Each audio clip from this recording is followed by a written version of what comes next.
What's up, sports fans? Welcome to another episode of the All-Time All-Star League. Today we have the season preview show for the 2020 UNI Panthers. Right now the plan is to stay 2 more seasons after this one. The all-time Panther team is shaping up, and the seniors on this squad should help out quite a bit. First of all, the coach is Nuke Farley. After this school, he'll move on to another school and try to build another all-time team. So at quarterback, we'll be led by John McIntyre. McIntyre, as you see, is just one of 4 99 quarterbacks we have on the team this year. In this version of NCAA, the game makes it very easy to get 99 quarterbacks. So as you can see, we've got 4 on the roster this year alone. McIntyre will join a long list already on the all-time squad. The first one was Eddie Ingram from Des Moines, #1 recruit in the country, and that pretty much set up the school from the start. Among the other 99 quarterbacks on the roster this year, Haston with 99 speed is a wide receiver convert. He actually played wide receiver for this first year as a freshman, and then I moved him over. I didn't know if he could still make 99, but obviously he did, and he's still got a year to go. Ryan Green is one of my favorites. He's 6'7". That's tied for the biggest quarterback I've ever seen. He's not as fast as I'd like him at 82. It's a little slow, but a lot of times you'll see 6'7", 6'6" quarterbacks come in with about 60 speed, 68 speed, somewhere in there. Claude Lawson, the sophomore redshirt, he'll get a lot of playing time this year too. Okay, on to the halfbacks. The best halfback on the squad this year is Charles Bennett. He's the best halfback the Panthers have ever had. Put a lot of off-season training points into him, so he should be a hell of a back this year. Bennett's nice because at 6'3", he can go out into pass formations. I split him out as a wide receiver on a few plays, and he's got the size to catch passes over defensive backs. And he's backed up by Daniel Swan. In Swan's sophomore year, he finished with 1,513 yards, just 27 yards short of the Panthers' single-season rushing record. So he'll be a backup this year, junior redshirt. The reason I'm highlighting Swan, though, is he seems to have some potential. He was inserted after about 5 or 6 games into his sophomore year and kind of given the starting job, and he just exploded. His first 2 games as a starter, he was NCAA Player of the Week. And here's a quick highlight just showing some of his ability.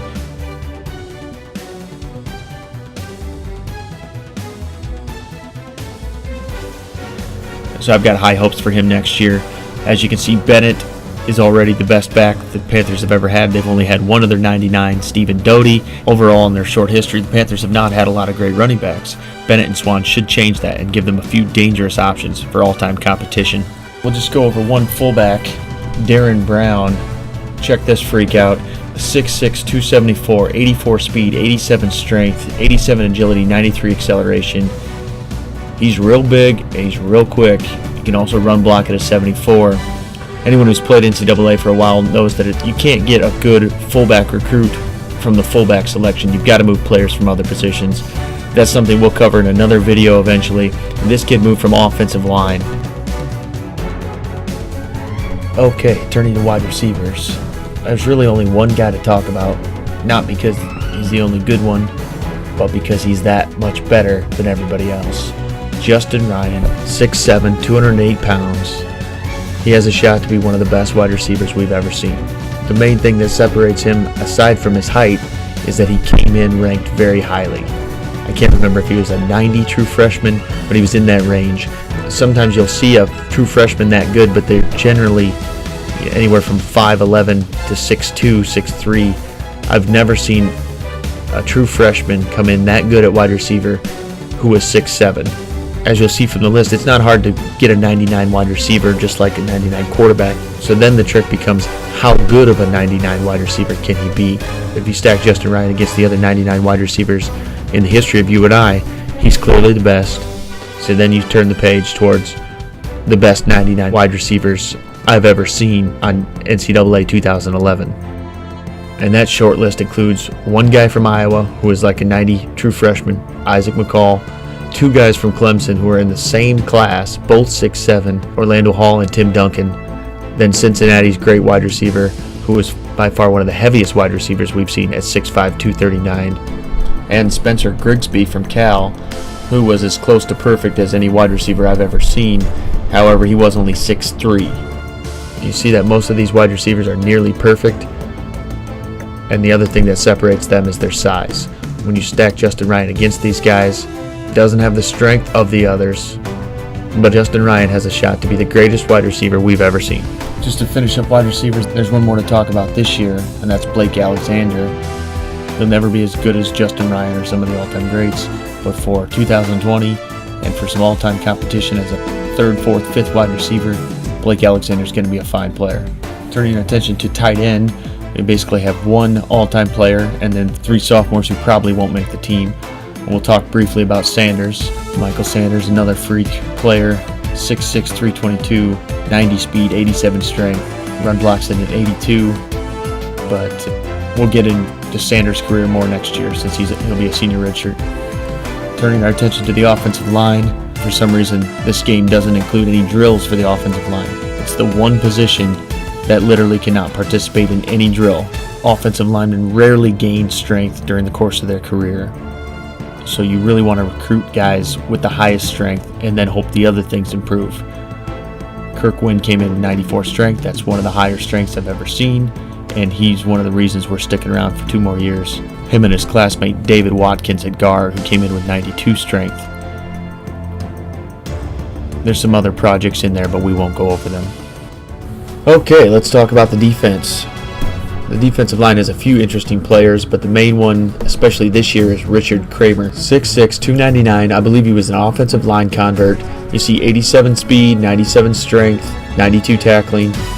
I probably could have maxed him out even further, but I was using some of those defensive training points on other players who graduated ahead of him. UNI also didn't need another great defensive end, but he ended up getting a few training drills and turning out to be one hell of a defensive end. We've got high hopes for him this year and his classmate Sean Cronin at defensive tackle. 6'6", 334, another offensive line convert. 99 strength, 76 speed is solid. Awareness stayed low, but 98 tackling, 87 acceleration.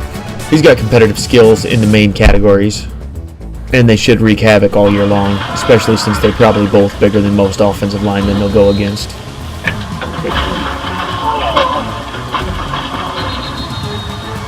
There's a few more defensive tackles we can talk about.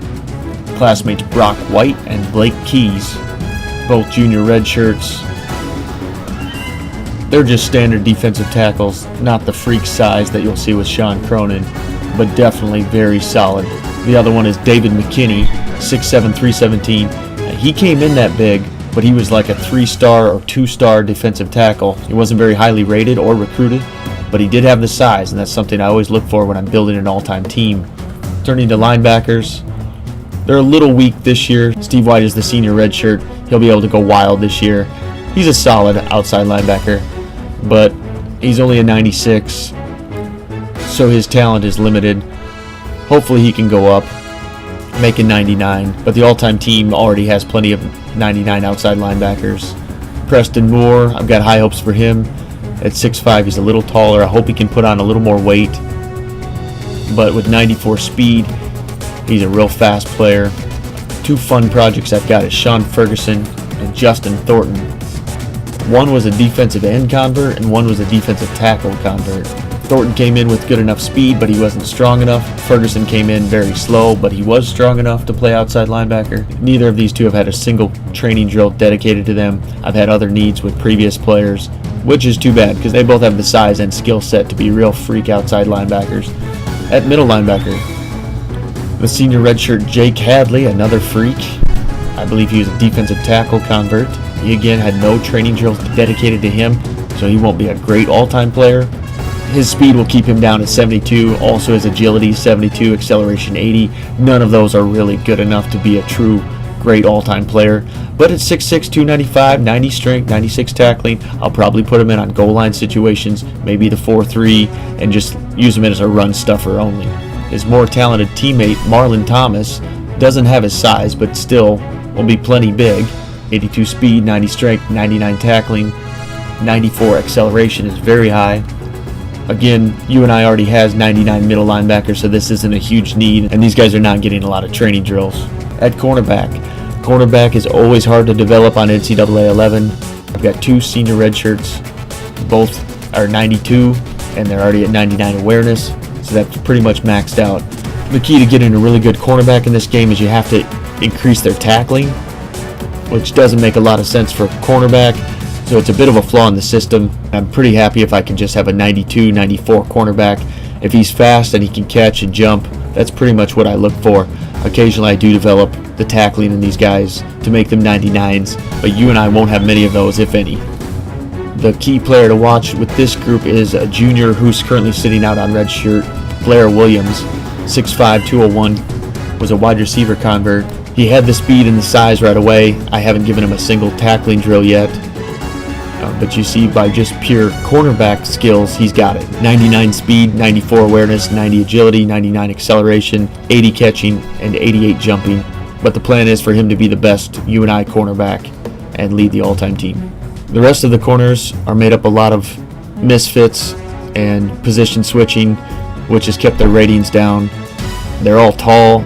I've got a lot of big corners on this team. How many of them will actually make the all-time team is yet to be seen. For example, Josh Davis was a wide receiver convert. He's a junior redshirt. He's only a 76. He's got the speed, got the size. He doesn't tackle at all. His awareness is still pretty low. Turning to free safety, the great Ronnie Young, 6'5", 219. He's already won the Thorpe. You see his career numbers. Just an all-around great player. 96 speed, 76 strength. He's got full awareness, 95 agility, 99 acceleration, jumps it at 87 and tackles it at 96. That is the highest tackling I've ever seen on a free safety. Of course, he had plenty of training drills to get there. I'm not sure he's got the true speed and jumping to hang with all the all-time wideouts, but he definitely has the size and strength and tackling ability to punish them if he does get a hold of them. Strong safety has been weak for UNI in the past. I don't think I have a single 99. So I specifically dedicated Brandon Morgan to be that 99. He came in as a free safety with great size. I moved him to strong safety, which stunted his development a little bit, but overall he's going to be just fine. He'll continue to get training drills in the offseason. You can see where his skills are at. He'll be sitting out on redshirt this year. And that leaves Terrence Smith to carry the load while Morgan's out. He's a senior redshirt, outside linebacker convert. Good speed, great strength, but he's not fast enough and he doesn't jump high enough to be a great all-time strong safety. He should make a great impact on the 2020 season. I'll write him down in case I want to use him on the all-time team, but ultimately we're just waiting for Morgan. And that wraps up the team this year. So I'll continue to post more videos throughout the season to show how these players develop and how the season turns out.